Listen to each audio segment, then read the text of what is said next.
समंदर में हूतियों से भिड़ने उतरा भारत, कश्मीर पर छाती पीटने पहुंच गया पाकिस्तान। दोस्तों, अब जहां एक तरफ समुद्र में हूतियों से भिड़ने के लिए भारत उतर चुका है, तो वहीं दूसरी तरफ कश्मीर पर छाती पीटने के लिए पहुंच गया पाकिस्तान। क्या है पूरी खबर? अब आपको इन दोनों खबरों के बारे में थोड़ा डिटेल में बताते हैं।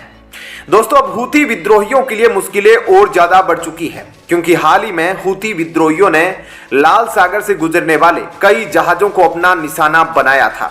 इस दौरान उन पर ड्रोन से हमले किए गए थे और लूटपाट भी की थी। साथ ही हूतियों ने यह धमकी दी थी कि जो भी जहाज इजराइल से किसी भी तरह से जुड़ा होगा उस पर वे हमला करेंगे।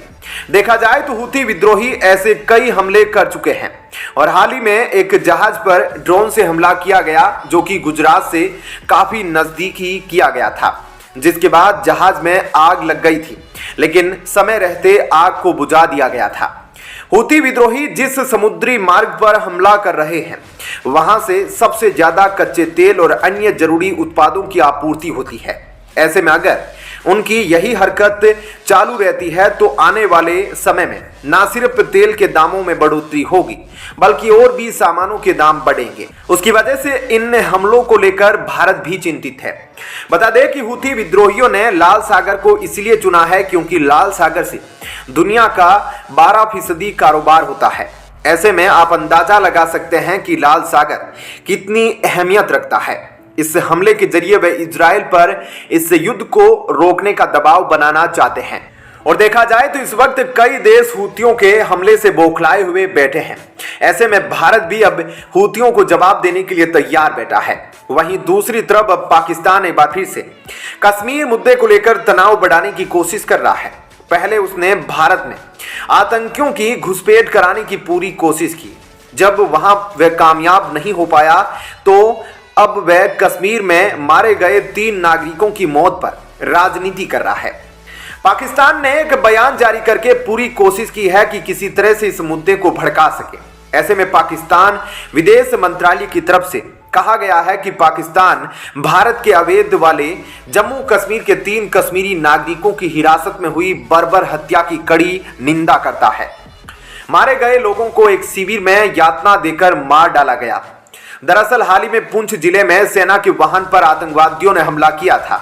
हमले के अगले दिन 3 लोग संदिग्ध रूप से मृत पाए गए थे और तीनों की डेड बॉडी उसी इलाके से मिली थी जहां सेना के वाहन पर हमला किया गया था। अधिकारियों ने बताया कि यह मरने वाले लोग उन 8 लोगों में से थे जिन्हें सेना ने हमले की पूछताछ के सिलसिले में हिरासत में लिया था। और अब इसी मुद्दे को लेकर पाकिस्तान फिर से गिरी हुई हरकत करने में लगा है। और पाकिस्तान विदेश मंत्रालय ने 2 और काफी भड़काऊ बयान दिए। ऐसा पाकिस्तान इसलिए कर रहा है क्योंकि उसके भेजे गए आतंकियों को घुसपैठ करने से पहले ही भारतीय सैनिकों ने मार दिया था और बाकी बचे हुए आदमी भी वापस पाकिस्तान सीमा में भागते हुए देखे गए थे।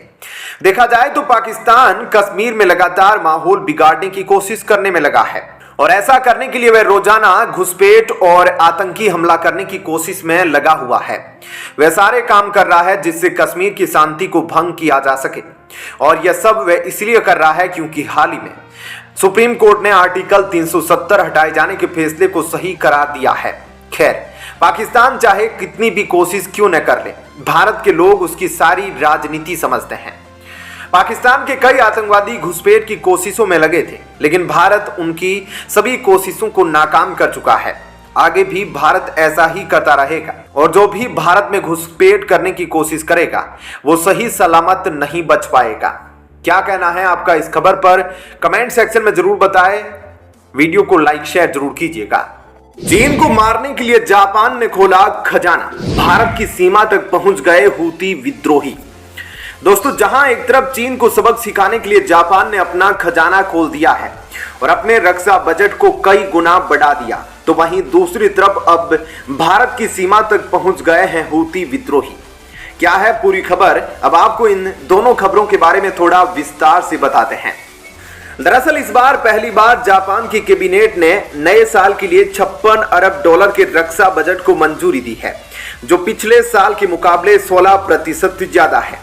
जापान केवल आत्मरक्षा के लिए सैन्य बल की नीति पर चल रहा है और अपनी ताकत को मजबूत कर रहा है।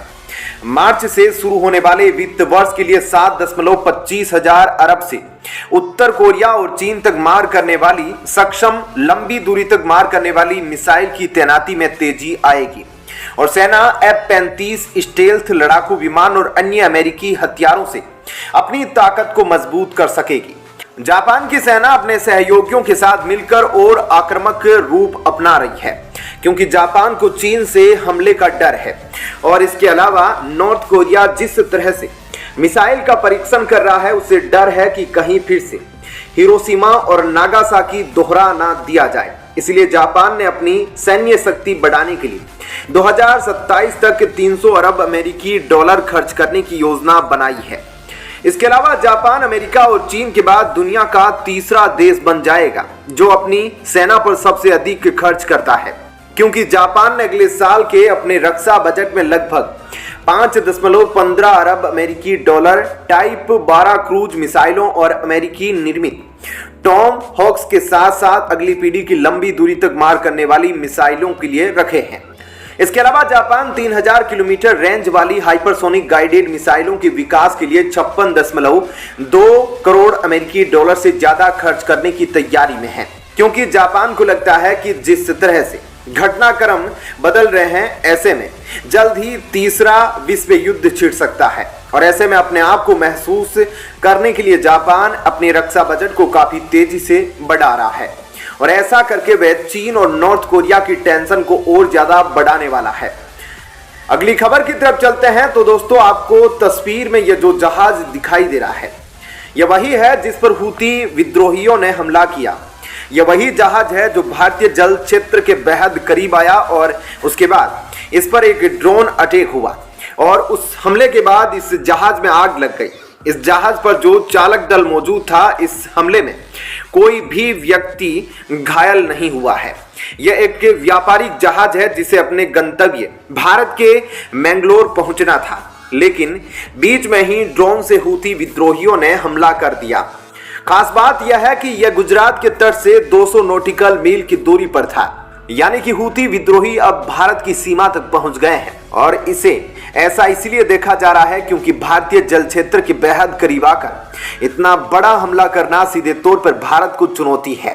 हालांकि इस हमले को लेकर हूती विद्रोहियों ने अब तक कोई बयान जारी नहीं किया है। इस बारे में कहा जा रहा है कि इस जहाज का संबंध इजराइल से है और यह जहाज भारत के मैंगलोर आ रहा है। हूतियों ने यह ऐलान किया है कि वे इजराइल से जुड़े किसी भी जहाज को निशाना बनाएंगे और उसी क्रम में उन्होंने ऐसा किया है। इस घटना के बाद इंडियन कोस्ट गार्ड और इंडियन नेवी के फ्रिगेट्स इस घटना स्थल की तरफ रवाना हो गए। भारतीय सुरक्षा बल अब इस जहाज को सुरक्षित भारत लाने के लिए अपनी प्रतिक्रिया शुरू कर दिए हैं।